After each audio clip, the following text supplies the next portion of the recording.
الحمدللہ والصلاۃ والسلام علی رسول اللہ وعلی آلہ وصحبہ ومن والہ۔ پیارے بھائیوں اور دینی بہنوں، السلام علیکم ورحمۃ اللہ وبرکاتہ۔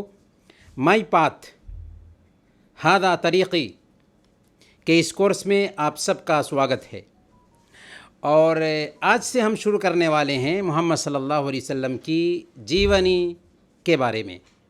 ساری مخلوق کے سردار محمد صلی اللہ علیہ وسلم کی پوتر جیونی کا مختصر تعارف۔ سب سے پہلے پرسنل ڈیٹا، نام محمد صلی اللہ علیہ وسلم۔ جب محمد صلی اللہ علیہ وسلم کا نام ذکر کیا جائے تو کیا کہیں گے؟ صلی اللہ علیہ وسلم۔ باپ کا نام عبداللہ بن عبد المطلب۔ آپ کا کل یا آپ کا نسب حضرت اسماعیل علیہ السلام تک پہنچتا ہے، جو حضرت ابراہیم علیہ السلام کے بیٹے تھے۔ فیملی کا نام، آپ کا تعلق قریش قبیلہ کے بنو ہاشم سے تھا، جو جزیرہ عرب میں اونچے درجے کا ایک خاندان تھا، ایک قبیلہ تھا۔ تاریخ پیدائش 20 اپریل 570 عیسوی۔ عام الفیل ہاتھی والوں کی گھٹنا کے سال 9 ربیع الاول سوموار کے دن صبح سویرے آپ پیدا ہوئے۔ جنم استھان کہاں پیدا ہوئے؟ تو آپ مکہ میں پیدا ہوئے، جو جزیرہ عرب کا ایک ملک تھا اور آج یہ سعودی عرب میں استھت ہے۔ تاریخ وفات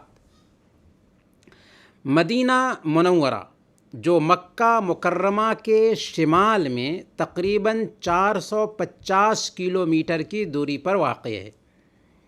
محمد صلی اللہ علیہ وسلم کے کچھ سمانت نام: احمد، محمود، بشیر، نذیر، رؤوف، رحیم۔ بچپن اور جوانی، اس کے بارے میں جانتے ہیں۔ پیدائش سے لے کر کے 2 سال تک آپ نے کیا کیا؟ پیدائش سے لے کر 2 سال تک، آپ کی پیدائش سے پہلے ہی آپ کے والد، آپ کے پتا کا دیہانت ہو گیا تھا۔ چنانچہ آپ کے دادا عبد المطلب نے آپ کی کفالت کی، آپ کی پرورش کی، اور عرب کی عادت کے مطابق آپ کی ماں نے دودھ پینے کے لیے دودھ پلانے والی ایک عورت کے ساتھ، جس کا نام حلیمہ تھا، عرب کے دیہات میں بھیج دیا، اور وہاں آپ نے 2 سال تک دودھ پیا۔ 2 سال سے لے کر کے 6 سال تک آپ اپنی ماں آمنہ کے ساتھ رہے، یہاں تک کہ وہ سن 576 عیسوی میں وفات پا گئی۔ 6 سال سے لے کر 8 سال تک اپنے دادا کے ساتھ رہے، یہاں تک کہ 8ویں سال میں ان کا بھی دیہانت ہو گیا۔ 8 سال کے بعد سے 25 سال تک اپنے چچا ابو طالب کے ساتھ رہے، جو 10 بچوں کے باپ تھے۔ آپ سوچئے کہ ایک بچہ ہے جو پیدائش سے پہلے ہی اپنے باپ کے سایہ سے محروم ہو جاتا ہے، ماں کے سایہ سے 6 سال میں محروم ہو جاتا ہے، دادا کے سایہ سے جو ان کی پرورش کر رہے تھے 8 سال میں محروم ہو جاتا ہے، اور 8 سال کے بعد اپنے چچا کی کفالت میں آ جاتا ہے۔ اس طریقے سے اس یتیم کی حالت کے بارے میں آپ خود سوچ سکتے ہیں۔ آپ کی عملی زندگی کیسے شروع ہوئی؟ تو مکہ والوں کی آپ نے بکریاں چرائی، کعبہ کی تعمیر میں اپنے چچاؤں کی مدد کی۔ عمر کے 13ویں سال میں اپنے چچا ابو طالب کے ساتھ سیریا یعنی شام کے تجارتی قافلہ کے ساتھ سیریا کا سفر کیا، لیکن بحیرہ راہب نے جب آپ کو دیکھا تو پہچان لیا اپنی کتابوں کے انوسار کہ یہی وہ نبی ہیں جو سارے انسانوں کے لیے نبی بنا کر بھیجے جانے والے ہیں، سارے انسانوں کے سردار بن کر آنے والے ہیں۔ اور بحیرہ راہب نے اس بات کی تاکید کی تھی کہ آپ سیریا مت لے جائیے، ورنہ یہود ان کے بارے میں جانیں گے تو ان کو قتل کر دیں گے۔ چنانچہ بحیرہ راہب کے مشورے سے راستے سے ہی آپ کو آپ کے چچا نے مکہ لوٹا دیا تھا۔ 23 سال سے 40 سال تک قریش کی ایک مالدار خاتون، ایک مالدار عورت جن کا نام خدیجہ بنت خویلد تھا، ان کے مال میں آپ نے تجارت کیا۔ آپ ایک علاقہ میں سامان خریدتے تھے اور دوسرے علاقہ میں وہی سامان لے جاتے تھے اور اسے بیچتے تھے۔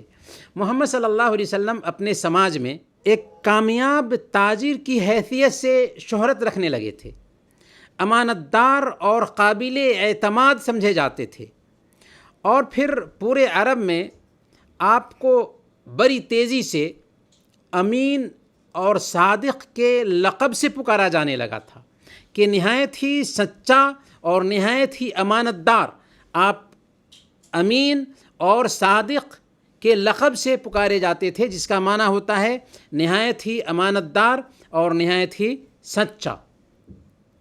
35 سال کی عمر تھی جب قریش نے کعبہ کی دوبارہ تعمیر کی، گر جانے کی وجہ سے۔ حجر اسود کو جب اس کی جگہ پر رکھنے کی باری آئی تو ہر قبیلے کی چاہت تھی کہ یہ شرع اسے ملے۔ جھگڑا سخت ہو گیا، لیکن آپ کی وجہ سے جھگڑا ٹل گیا اور سب نے آپ کو سچا اور امانت دار سمجھتے ہوئے آپ کے فیصلے کے سامنے سر ٹیک دیا اور سب نے مان لیا آپ کے فیصلے کو۔ اس طریقے سے یہ جھگڑا آپ کے انصاف کی وجہ سے پورے طور پر ٹل گیا۔ 40 سال سے 63 سال تک جب 40 سال کی عمر کو پہنچے محمد صلی اللہ علیہ وسلم تو جبریل امین کے ذریعہ آپ کو نبی بنایا گیا۔ جبریل امین آئے غار حرا میں اور قرآن کریم کی چند آیتیں اتریں، اس طریقے سے آپ نبی بنائے گئے۔ چنانچہ آپ نے اپنی پوری زندگی اپنی قوم اور ساری انسانیت تک اللہ کا سندیش پہنچانے کے لیے وقف کر دیا۔ اپنی قوم کو توحید کی دعوت دی، ان کے بیچ اللہ کی کتاب پڑھ کر کے سناتے رہے، لوگوں کو توحید کی طرف بلاتے رہے، سوشل جسٹس، سلامتی اور ساری انسانیت کے لیے خیرخواہی کی دعوت دیتے رہے۔ محمد صلی اللہ علیہ وسلم نے آخر کس چیز کی طرف دعوت دیا تھا؟ آپ پڑھنا نہیں جانتے تھے، امی تھے، اور امی کا مطلب ہوتا ہے کہ ان کے پاس علم تو ہو لیکن پڑھے لکھے نہیں ہوں۔ بچپن میں مکہ سے باہر کہیں آپ کو جانا بھی نصیب نہیں ہوا اور نہ اپنے ملک سے باہر جا کر کسی طرح کی جانکاری حاصل کی۔ آپ کا جو بھی گیان تھا وہ اللہ کا دیا ہوا گیان تھا۔ آپ نے اللہ کے پیغام کو بغیر کسی کمی اور بیشی کے ہو بہو انسانوں تک پہنچایا۔ محمد صلی اللہ علیہ وسلم کی بات یا آپ کی احادیث قرآن کریم میں مکس بھی نہیں ہوئی۔ قرآن کریم محفوظ ہے، محمد صلی اللہ علیہ وسلم کی زندگی محفوظ ہے، اور محمد صلی اللہ علیہ وسلم کی احادیث بھی اوتھینٹک طریقے سے محفوظ ہے۔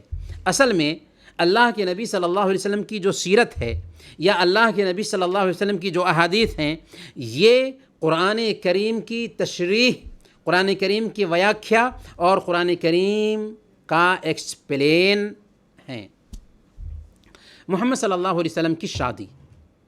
محمد صلی اللہ علیہ وسلم کی عمر جب 25 سال کی ہوئی تو آپ نے ایک عورت جن کا نام خدیجہ تھا ان سے شادی کی۔ حضرت خدیجہ رضی اللہ تعالی عنہا کا تعلق بنو اسد کے ایک شریف گھرانے سے تھا۔ اپنی قوم میں سمان اور احترام کی نظر سے دیکھی جاتی تھیں۔ محمد صلی اللہ علیہ وسلم نے 2 سال تک ان کے مال میں تجارت کیا۔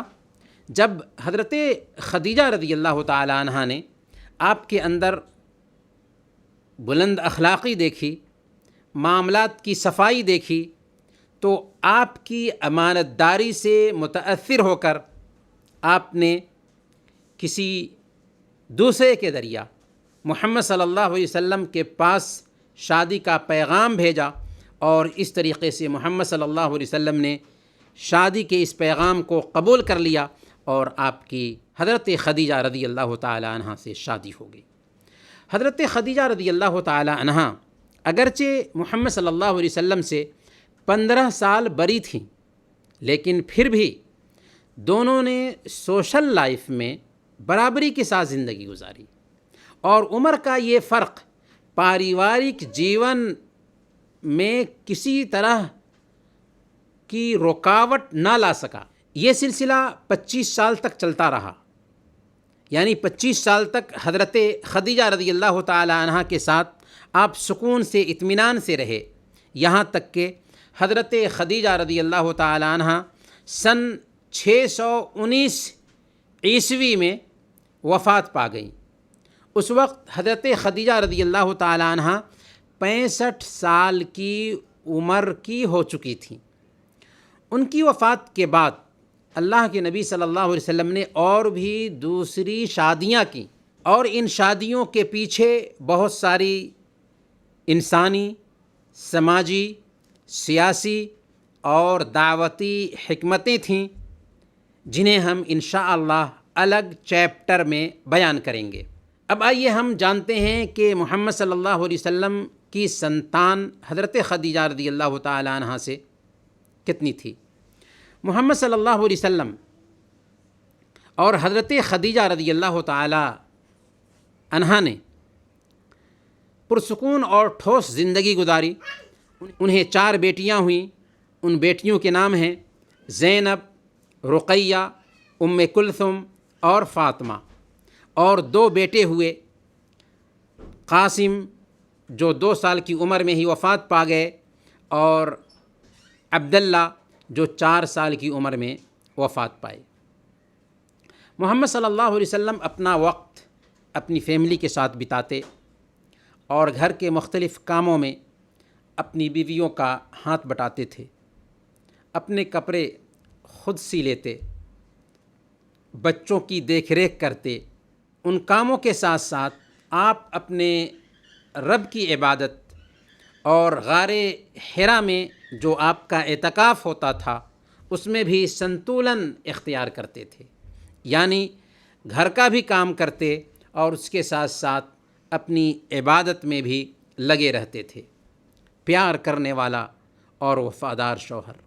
جی ہاں، محمد صلی اللہ علیہ وسلم نہایت ہی وفادار شوہر بھی تھے۔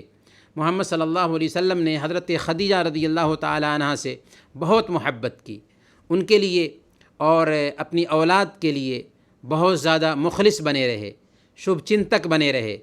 آپ صلی اللہ علیہ وسلم نے حضرت خدیجہ رضی اللہ تعالی عنہ کے بارے میں مختلف مناسبتوں میں کہا کہ وہ اپنے زمانے کی سب سے افضل عورت مریم علیہ السلام کے جیسی تھی، یعنی خدیجہ رضی اللہ تعالی عنہ کے بارے میں آپ ہمیشہ ذکر کرتے رہتے تھے اور ان کی اہمیت بیان کرتے رہتے تھے۔